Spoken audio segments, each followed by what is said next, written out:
I guess as we speak, a diverse set of global leaders have just arrived at the Bihar Madamba.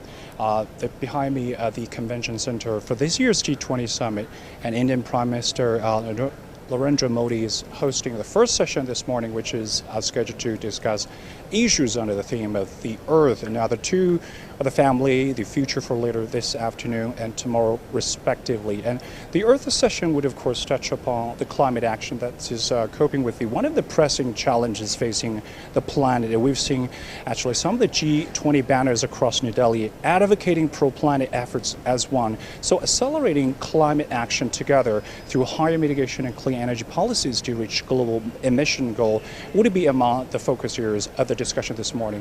And Chinese Premier Li Qiang is also expected to deliver a speech during this session in this regard. And during his meeting with the U.S. Special Climate Envoy John Kerry in Beijing back in July, Premier Li also called for practice in journalism and adherence to the goals set out in the UN Framework Convention on Climate Change and the Paris Agreement, adding developed countries should take the lead in reducing emissions and fulfill their financial commitments as soon as possible. So ahead of the summit, UN Chief Antonio Guterres at the press conference also stressed leadership means finally delivering on commitments to developing countries by the developed world, including by meeting the $100 billion goal, doubling adaptation finance and replenishing the Green Climate Fund and operationalizing the Loss and Damage Fund created in the last UN Climate Conference.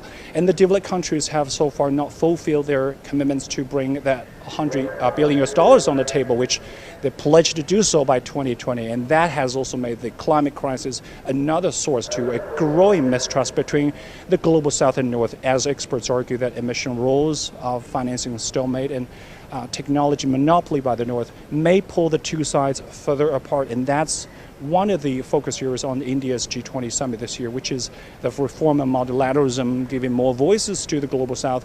And when speaking to CGTN on Friday, UN chief also urged that the multipolar world needs a strengthened and reformed multilateralism to face the challenges of today.